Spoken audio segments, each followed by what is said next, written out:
출애굽기 20장 12절.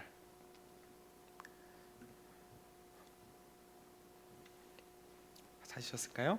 함께 읽겠습니다. 시작. 내 부모를 공경하라. 그리하면 내 하나님 여호와가 내게 준 땅에서 내 생명이 길리라. 아멘. 민족 고유의 명절 설입니다. 우리 떨어져 지내시는 부모님들께 전화 한 통씩 다 드리셨나요? 들으셨죠? 네. 이제 저도 부모님께 인사드리고 오늘 예배를 위해서 열심히 내려왔습니다. 공항에 있는데 지연이 3번이 돼가지고 그래서 이제 공항에서 스트리밍으로 말씀을 전해야 하나, 만약에 사태를 대비해서 제가 다 이제 태블릿 PC 다 들고 갔었거든요. 그래서 어떻게 하나 했는데 다행히 예배 전에 도착해서 이렇게 여러분들과 예배할 수 있어서 얼마나 좋은지 모릅니다. 기대하는 마음으로 내려왔는데 이제 저 혼자밖에 없어서 하나님 예배를 받아주세요 하고 있었는데 딱 눈을 뜨니까 또 선물과도 같이 우리 성도님들 오셔서 너무 감사합니다. 명절이나 어버이날이 되면 불효자들도 효자가 되는 것 같습니다. 생각해보면 예전에는 효자상, 효부상 이런 상들도 있었던 것 같은데 우리 요즘 학교에서 효자들한테 선물 주나요? 그런 거 따로 없죠. 어느새 효자상 이런 거는 좀 듣기 어려운 단어가 되었습니다. 요즘에는 이제 부모를 공경하기는커녕 관계를 끊고 살아가는 가정이 너무나 많죠. 심지어 뉴스를 보면 이 재산 때문에 낳아주신 부모를 살해하는 정말 말도 안 되는 일들이 소개가 되고, 또 고려장과 같이 나이 드신 부모님을 그런 버리는 일이 옛날 이야기만은 아닌 것 같습니다. 또 이제 관계가 소원해지는 그 부모와 자녀들이 많아지면서 부모 세대와 자녀 세대의 갈등도 심해지는 것 같은데요. 서로를 이해하려고 하기보다는 그 다름을 틀림으로 생각하면서 서로를 공격하죠. 여러분, 이와 같은 시대에 우리 그리스도인들은 어떤 삶을 살아야 될까요? 얼마 전에 이제 SNS를 보다가 이제 사진들을 좀 보게 됐는데요. 이제 한 방송의 장면을 캡처해 놓은 사진이었는데 이제 그 방송 자막도 같이 캡처가 돼 있어서 무슨 내용인지 이제 알 수 있는 사진들이었습니다. 이제 아빠는 교회를 안 다니고 딸은 교회를 다니는 그런 가정이었는데 이제 그 딸이 아버지에 대해서 이야기를 하는 거죠. 이제 아빠는 좀 주말이 되면 딸들이랑 좀 같이 시간 좀 보내고 여행도 좀 가고 싶고 이러고 싶은데 이제 딸들이 주일마다 이제 교회를 간다고 하니까 좀 섭섭함이 있었던 거죠. 이제 주일이 되면 그 아빠가 이렇게 이야기했다고 합니다. 네가 아버지 만나러 가나? 네가 아버지 만나러 가나? 또 교회에서 일찍 들어오는 날엔 이렇게 말했다고 해요. 네가 아버지가 일찍 가라 카드나. 그 말에 이 아빠의 이 섭섭함과 속상함이 다 들어 있는 거죠. 이 하늘 아버지와의 친밀한 교제 때문에 육신의 아버지와는 거리가 좀 멀어졌던 것 같은데, 믿지 않는 아버지가 있는 가정에서 이런 대화들 사실 어렵지 않게 들을 수 있습니다. 그런데 여러분, 우리가 하나님과 가까운 관계를 유지하기 위해서 우리 육신의 부모님, 우리 아버님과 우리 어머니, 우리 아빠와 엄마와 좀 떨어져서 지내는 것, 관계가 소원한 것을 우리 하나님께서 기쁘게 생각하실까요? 그렇진 않을 것 같아요. 우리 오늘 말씀 책갈피로 좀 해두시고요. 레위기 19장 말씀 좀 찾아보겠습니다. 뒤에 출애굽기 다음에 있죠? 레위기 19장.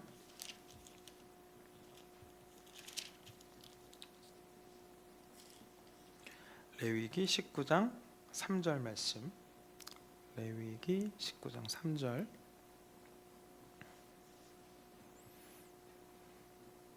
레위기 19장 3절. 같이 읽어볼까요? 시작. 너희 각 사람은 부모를 경외하고 나의 안식일을 지키라.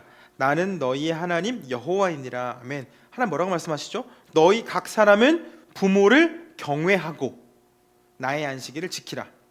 자, 하나님께서는 하나님을 예배하는 일과 부모를 공경하는 일, 부모님 말씀 잘 듣고 부모님 사랑하는 일을 동일선상에 두셨음을 알 수가 있습니다.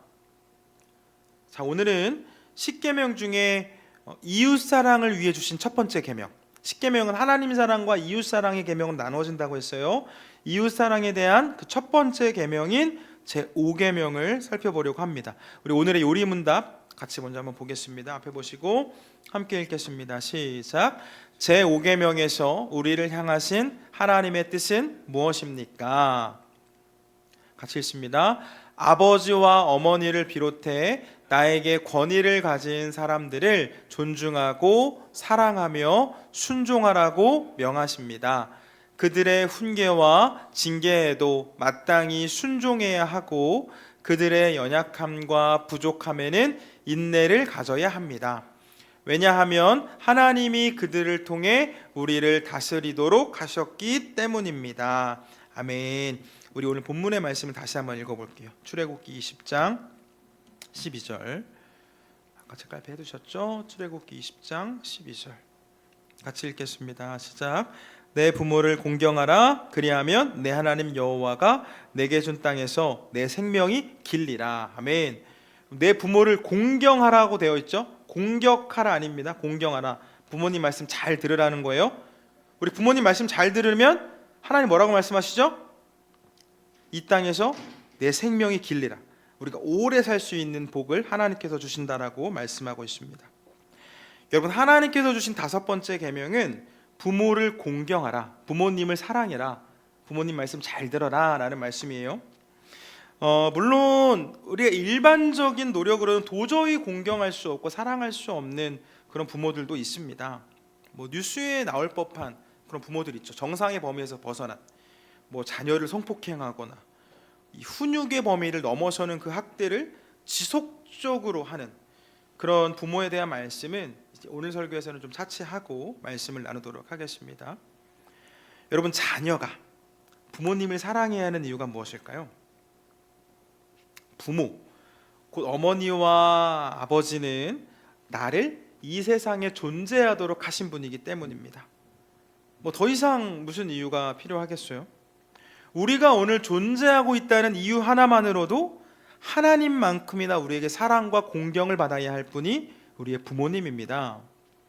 이 자녀를 키워보신 분들은 아시겠지만 한 생명이 자립할 수 있도록 하는 일에는 굉장히 큰 정성과 사랑이 필요합니다. 이 아이들이 뱃속에 있을 때 엄마들 어떤가요? 잠도 제대로 못 자고 먹을 것도 제대로 먹지 못하죠. 몸이 아파도 약 하나 챙겨 먹을 수가 없습니다. 뱃속에 있는 아이가 잘못될까 봐. 출생하면 어떻죠? 잠은 더 못 잡니다. 뱃속에 있을 땐 엄마만 못 잤는데 아이가 나오면 아빠도 같이 못 자죠. 잠만 못 자는 게 아닙니다. 이 자녀의 그 안녕을 원하는 부모는 밤낮 자녀에게 집중하고 희생을 하기도 하고요. 이후로도 자랄 때까지 양육과 교육을 책임지죠. 요즘은 좀 이제 많은 부부가 이런 헌신이 너무 큰 부담으로 다가와서 자녀 낳는 것을 포기하고 그냥 둘만의 시간을 보낸다고 하지 않습니까? 이 나를 정말 꼭 닮은 아이가 가져다준 행복을 포기하는 거죠. 그만큼 자녀에 대한 자녀를 키우기 위해서는 희생과 사랑과 헌신이 필요하기 때문입니다. 자녀가 아플 땐 내가 대신 아팠으면 하는 마음도 있습니다. 우리 예수님께서 우리 대신에 십자가를 지셨지만 만약 이 땅에서 누군가 나를 대신에 죽어줄 수 있다면 그것은 부모가 유일할 겁니다. 모든 부모가 그런 것은 아니겠지만 자녀를 위해서 죽을 수 있다면, 자녀를 대신해서 죽을 수 있다면 기꺼이 죽음을 선택할 수 있는 부모들 적지 않게 있죠. 신약성경 마태복음 2장에 보면 헤롯이 그 예수님을 죽이려고, 예수님을 찾지를 못하니까 예수님을 죽이려고 그 베들레헴 근처에 사는, 베들레헴과 베들레헴 근처에 사는 2살 이하의 남자아이들을 다 죽였습니다. 여러분 혹시 그 장면 좀 어땠을지 묵상해 보신 분 계실까요? 저는 그때 죽은 사람은 2살 이하의 남자아이들이 전부는 아닐 거라고 생각을 합니다. 어떤 부모가 그 군인들에게 순순히 자신의 아이를 내어주겠습니까? 끝까지 보호하려고 감싸고 감싸다가 그 아이와 함께 칼에 찔리고 창에 찔리는 부모들이 있었겠죠. 힘이 없어서 그 군인들이랑 싸움은 못해도 끝까지 그 자녀들을 끌어안고 있지 않았겠습니까? 지금 계속해서 말씀을 나눈 것처럼 우리 부모님이 없이는 사람의 출생과 생존이 불가능합니다. 그렇기 때문에 부모님을 공경하는 것, 부모님 말씀을 잘 듣는 것은 종교를 떠나서 생각해도 사람의 마땅한 도리인 거죠. 하나님을 믿는 우리가 부모님께 잘하는 것은 당연합니다. 부모를 공경하지 못하는 사람이 하나님의 말씀에 순종할 수 있겠습니까? 사실 지금 말씀을 전하고 있는 제게 굉장히 큰 찔림이 있기도 한데요. 하나님께서는 그 하나님을 사랑한다고 고백하는 그 불효자들의 고백이 거짓이 되지 않도록 오늘 말씀을 주셨구나 하는 생각이 들기도 합니다. 하나님께서는 이웃사랑의 첫 번째 계명으로 말씀하셨죠. 너의 부모님을 공경하라. 너의 부모님을 사랑하라. 그럼 여러분, 우리는 어떻게 부모님 공경할 수 있을까요? 하나님을 공경하는 것과 다르지 않습니다. 가장 먼저 하는 일은 부모님 말씀에 순종하는 일입니다. 순종은 존경하는 사람에게 할 수 있는 거죠. 내가 부모님을 존경할 때 나는 부모님께서 하시는 말씀에 순종할 수 있습니다. 우리 말씀을 나눈 것처럼 우리가 부모님을 존경해야 하는 이유는 다른 이유 없습니다. 우리를 낳아주셨고 길러주셨기 때문입니다. 때로는 부모님이 그 자녀들보다 공부를 좀 못했을 수 있습니다. 가방끈이 길지 않을 수 있습니다. 우리 자녀를 석사로, 박사로 키워내신 그 부모님들 중에서 초등학교도 제대로 졸업하지 못한 분들이 계실 수 있죠. 부모님과 대화를 하다 보면 막 이해가 되지 않을 때도 있습니다. 그럼에도 우리 자녀들은 부모님을 공경해야 합니다. 존중해야 하죠. 내가 공부를 하고 내가 지식을 쌓을 수 있도록 하기 위해 우리 부모님께서 헌신하셨기 때문입니다. 부모님의 책망이 유쾌하지 않아도, 부모님께서 나를 혼내는 게 기분이 좋지 않아도 잘 들어야 하는 이유이고, 때로는 부모님이 실수를 했을 때도 우리 부모님을 무시하는 게 아니라 엄마는 이것도 몰라 라고 이야기하는 게 아니라 예의를 갖추어야 하는 이유가 됩니다. 중요한 것은 그 부모님을 공경하는 것이 한결같아야 한다는 거겠죠.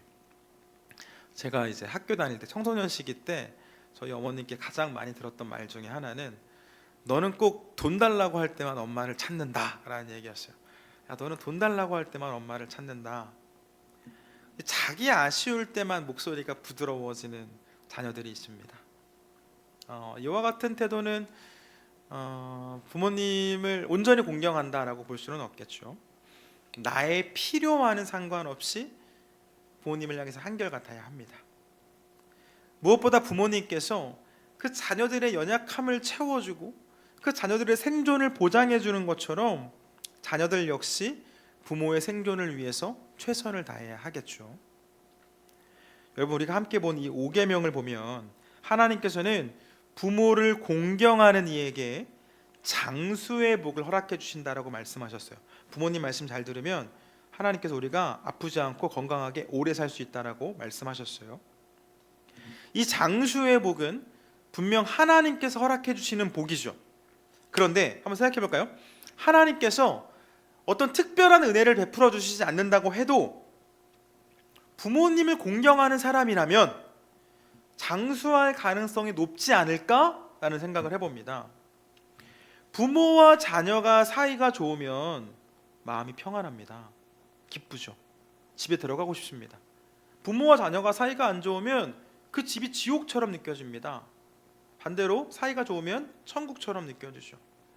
언제나 내 편이 되어주시는 그 부모님과 자주 대화를 하다 보면 스트레스도 풀어지고 찾지 못했던 그 문제의 답을 찾기도 합니다. 이 스트레스가 만병의 근원이라고 하는데, 스트레스가 사라지고 마음이 평안해지면 당연히 건강이 찾아오고 오래 살겠죠. 또 자녀가 부모님을 공경하는 그 모습들이 많아지면 많아질수록 이 사회의 질서와 법도가 바로 서게 될 겁니다. 지금 우리 사회의 가장 큰 문제 중에 하나는 이 기성세대와 청년세대의 갈등인데, 문제 중에 하나는 이와 같은 문제들이 해결될 수 있겠죠. 자녀 세대가 부모 세대를 공경하고 그 어른들의 삶의 지혜를 신뢰할 때 부모 세대들의 마음에도 평안이 찾아오고 자녀 세대들의 마음에도 평안이 찾아옵니다. 여러분, 자녀들이 부모를 공경할 때 우리 사회는 안녕하게 될 줄 믿습니다. 조금 전에 제가 부모를 공경하지 못하는 사람이 어떻게 하나님을 공경할 수 있겠냐라는 말씀을 드렸죠.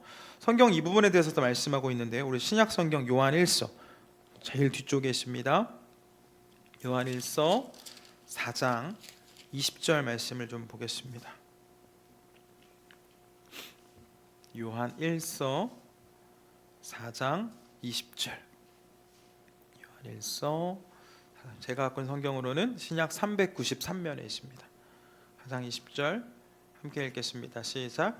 누구든지 하나님을 사랑하노라 하고 그 형제를 미워하면 이는 거짓말하는 자니 보는 바 그 형제를 사랑하지 아니하는 자는 보지 못하는 바 하나님을 사랑할 수 없느니라. 아멘. 여러분, 성경은 하나님을 사랑한다고 말하면서 형제를 미워하는 것은 하나님을 사랑하는 것이 거짓말이라고 말씀하고 있습니다. 하나님께서는 하나님 사랑하고 이웃 사랑하라고 말씀을 하셨죠. 그러므로 이웃을 사랑하지 않는 것은 하나님 말씀에 순종하지 않는 겁니다. 또 하나, 우리 이웃이 누구죠? 하나님께서 사랑하시는 영혼입니다. 하나님께서는 하나님의 사랑을 아는 우리들이 이웃 사랑할 것을 말씀하셨는데, 우리가 하나님을 진심으로 사랑한다면 하나님께서 사랑하시며 바라보는 그 영혼들을 사랑할 수 있다라는 거죠. 기억하시길 바랍니다. 이웃을 사랑하지 못하는 사람의 하나님을 향한 그 사랑의 고백은 하나님께서 느끼실 때 거짓말처럼 느껴지실 수 있습니다. 자, 말씀 정리합니다. 설입니다. 설. 우리나라에서 가장 큰 명절 중에 하나이죠. 부모님을 찾아뵙기도 하고 또 전화도 드리셨겠지만 오늘 이후로도 부모님께 잘하는 우리들이 되길 축복합니다. 이곳에 이제 부모이시면서 자녀이신 분들도 계시고 자녀들만 있는 친구들도 있는데 부모님 말씀 잘 듣기를 축복합니다. 아멘. 아멘. 또 하나, 여러분, 부모는 존재 자체만으로 이 자녀에게 사랑을 받으실 분이다라고 말씀을 드렸지만, 그럼에도 바라는 것은 우리 자녀들에게 사랑을 받을 만한 부모님들이 되시길 축복합니다. 우리 에베소서 말씀을 좀 찾아볼까요? 에베소서 6장 봅니다. 316쪽에 있습니다. 에베소서 6장. 에베소서 6장 1절에 3절까지 우리 자녀들에게 주시는 말씀이에요. 에베소서 6장 1절에서 3절 같이 읽겠습니다. 시작. 자녀들아, 주 안에서 너희 부모에게 순종하라. 이것이 옳으니라.